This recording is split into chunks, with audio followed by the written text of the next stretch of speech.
On the world news tonight, first the headlines.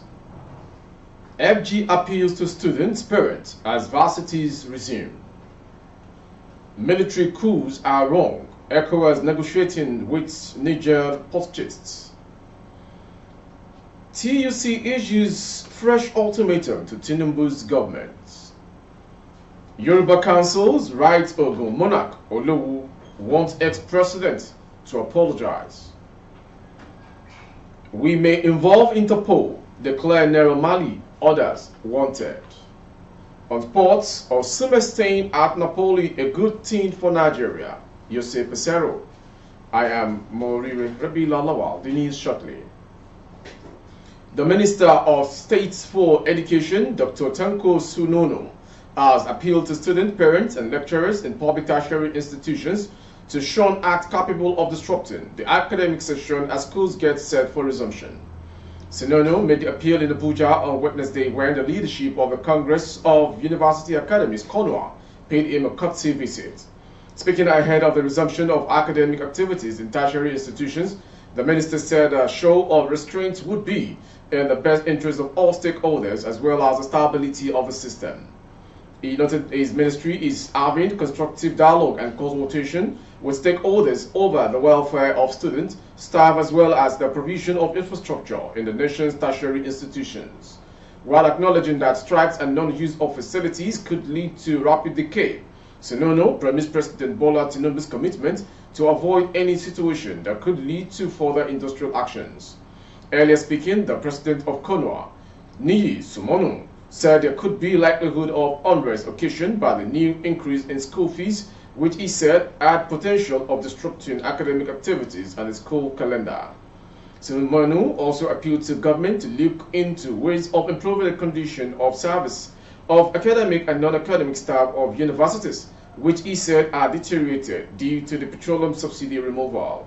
He added that there was need to revisit the issue of the 8-month salary arrears that arose from the last strike by the Academic Staff Union of Universities, ASU, arguing that members of CONUA did not go on strike. President Bola Ahmed Tinubu on Tuesday called on world leaders to affirm democratic governance as the best guarantor of the sovereign will and well-being of the people, saying military coups are wrong. Mr. Tinubu said this in his inaugural statement in the 78th session of the General Assembly at the UN headquarters in New York. He delivered his address to the world leaders at around 8 p.m. local time, speaking on behalf of Nigeria and Africa.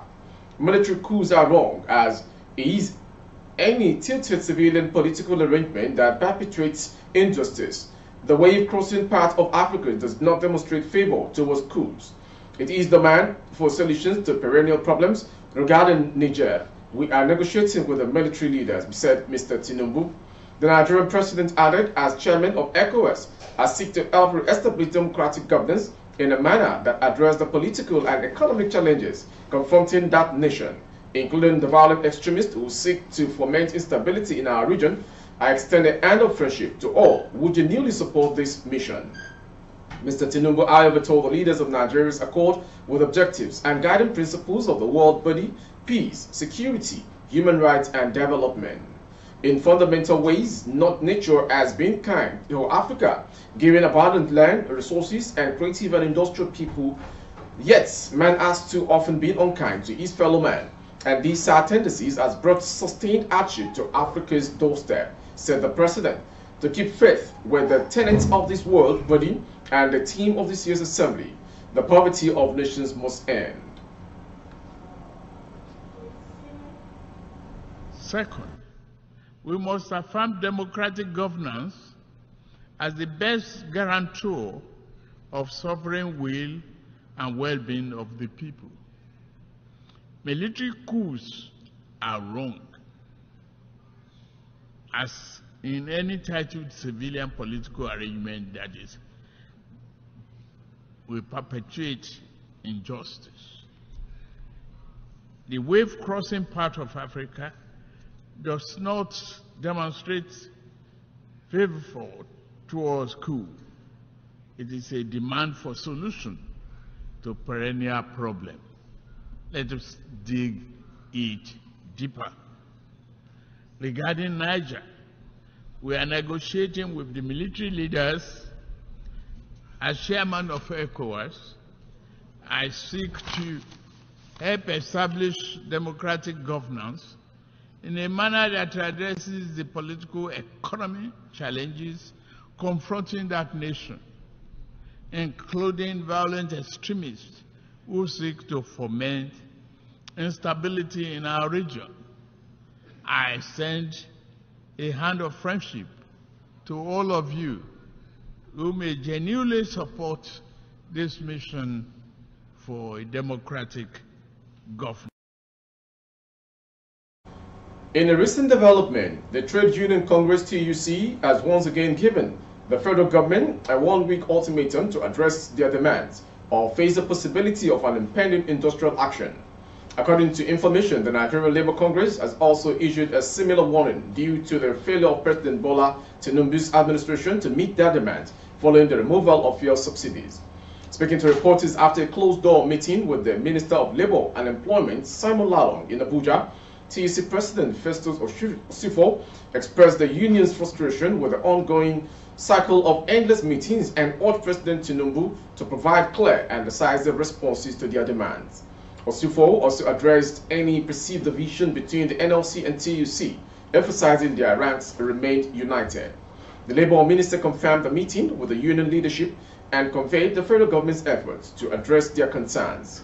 He noted that he had personally updated the TUC on the steps taken by the federal government since their previous meeting. In the company of the Minister of State, Honorable Ikiruka Onyejiocha, I spoke to the TUC members explaining that following our previous meeting, I had a conversation with the President. During this discussion, I emphasized the critical issues raised by the Labour Union, Lalong tweeted. He also implored the TUC to exercise patience and assured them that the President, Tinubu, had been fully briefed on the matters before his departure for the United Nations General Assembly in New York. The President had provided clear directives on how to proceed with these issues, especially after his personal interaction with Labour leaders. This latest meeting followed the previous one where the union had given the government a 2-week window to address their ongoing impasse. The key issues to be resolved during this period include wage awards for federal civil servants, tax exemptions for specific worker categories, and the establishment of structures for the effective implementation of federal government palliatives.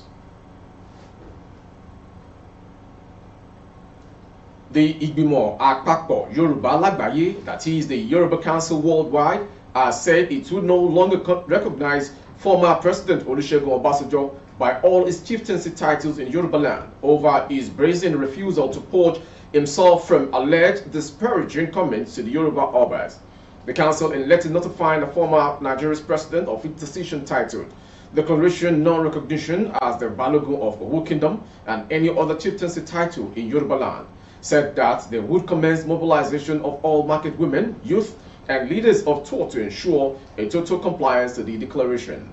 The letter, which dated September 18, 2023, was received and acknowledged on September 19, 2023, was jointly signed by President Yoruba Council Worldwide Oba Ale Aje Obatala Agbaye Ile and Secretary General Are Oba Oladotun Azan, Esquire, and Akowe Odua Shinyobade Adekombi, respectively.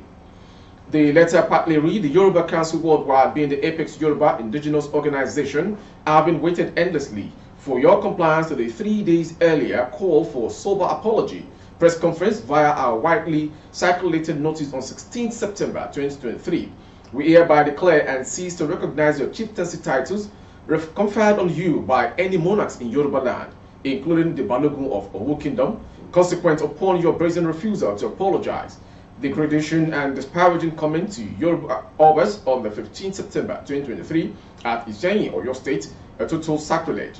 We see your disrespectful statement at the commissioning of the Lanuke Akintola University of Technology Lautech Ijenyi campus and add commanded kings from Oyo State to stand up and accord you respect and subsequent defense in premium times to the Irish of first-class royal fathers and other leading Obas like toddlers or a village headmaster or army general taken previously at his foot soldiers in a most disparaging and disrespectful manner. We reiterate at the leading vanguard voice for all the Yoruba indigenous people globally. We have eternal duty to preserve the aesthetic distinct of Omoluabi ethos, royal stools and ancestral customs and traditions of the Yoruba Obishi, participating and precipitating our earlier demand for immediate apologies within 3 days, which you deliberately ignored blatantly. The council also said that it would commence legal action in court against Obasanjo for alleged defamation and scandalous libel. Furthermore, we shall mobilize all market women, youth, and leaders of the thought for onward sensitization and compliance to our declaration forthwith. We have emphatically spoken. The council also notified the Kabiyesi Alayelua, His Royal Majesty Oba Professor Saka Matseviola, on their decision.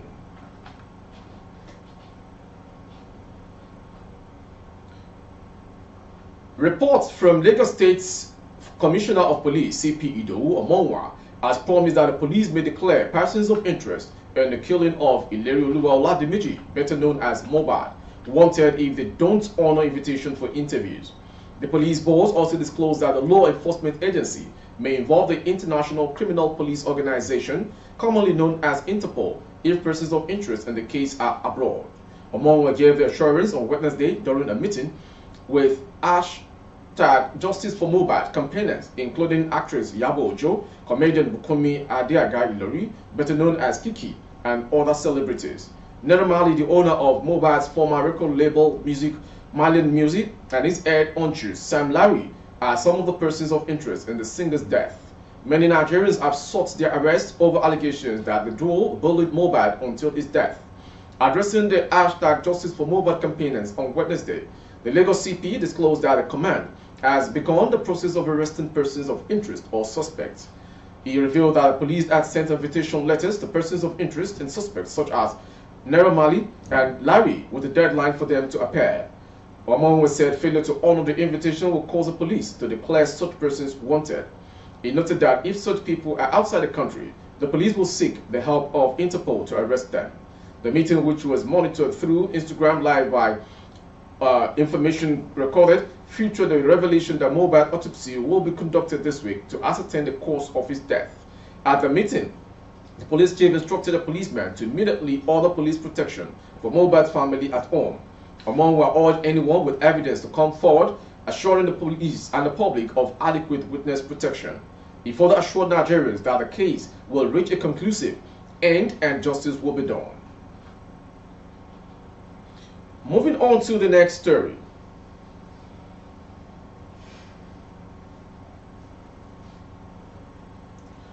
The Nigeria Police Force has arrested some officers who kidnapped and extorted 50,000 naira from a youth identified as Uche Pukoye in Rivers State. This was contained in a post made by the Rivers State Command of Police on X platform, formerly Twitter. The Rivers State Police Command has identified and arrested police officers alleged on a video posted at Uche Pukoye. The command also wants to plead with the general public to synergize with us in the fight against crime. Uche described how the police locked him up in a cell with a video he released. There was really nothing I can do. You know, I was stuck there. Nobody knew I was there. I just needed to go out. The smell of peace and everything that went around. Information I recently reported how no fewer than 8 police officers were dismissed from the Nigeria Police Force for extortion, extrajudicial killings, and other unprofessional conduct in Imo State. Information had also reported how operatives of the Nigeria Police Force attached to Delta State Command on roadblocks at Warri along Port Harcourt or Koko Expressway allegedly extorted 53,000 naira from a man whose Fezeme Obi on a gunpoint. Information also gathered that Obi was forced to transfer the money to one of the policemen's accounts with the name Patrick Unkwo after they had beaten him up and his cousin Samuel Imo to his stupor. You are watching the world news from Babagade Imo Television. More to come.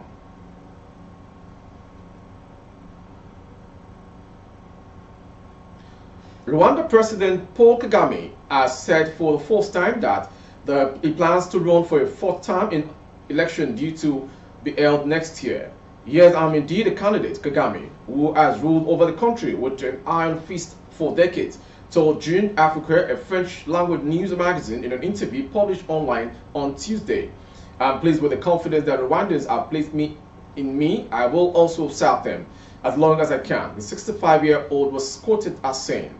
The Rwandan government in March decided to synchronize the date for its parliamentary and presidential elections, which are due to be held in August next year.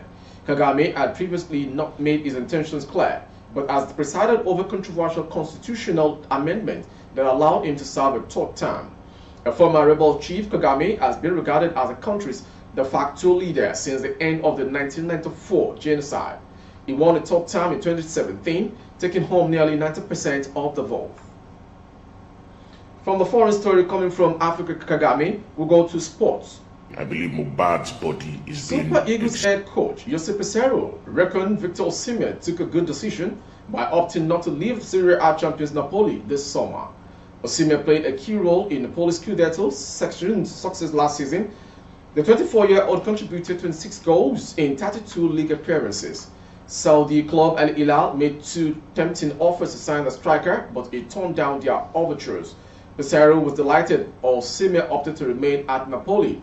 At first, he thought about leaving, but then he decided to stay and do his best in Napoli. I'm happy to see him still competing for big goals in Europe, he told Italian news outlet. Peseiro further said, but Victor is very happy in Napoli. For his growth path, staying in Europe and showing off in the Champions League remains the best way. He is young and has time to prove his talent. Then I understand in the face of certain offers can come waiver. 2 seasons in Arabia are worth more than 10 euro. But money is not everything. Victor has improved a lot in Italy. Osimhen has been nominated for the 2023 Men's Ballon d'Or and FIFA Best Men's Award. He is also the favorite to win the 2023 African Footballer of the Year prize. With the sports story, we've come to the end of today's world news from Baba Bagide Imo Television. Before we go, some headlines. FG appeals to students, parents as varsities resume. Military coups are wrong. ECOWAS negotiating with Niger. TUC issues fresh ultimatum to Tinubu's government. Yoruba councils writes Ogun monarch Olowu wants ex-president stripped of titles. We may involve Interpol, declare Neromali, others wanted. Rwanda's Kagame says he will return for 4th term. And on sport, Osimhen staying at Napoli, a good thing for Nigeria. For more updates of our broadcast on YouTube, our handle is Baba Bagide Imo Television. Kindly subscribe and click on the notification bell. Select option all to access all of our broadcasts. On Facebook, Bagide Imo with Alawiye Adebayo. Please like and follow the page. For advert placement of goods and services, coverage of events and functions, please dial the phone number streaming on your screen. Thank you for watching. I am Morire Rabila Lawal. Good evening.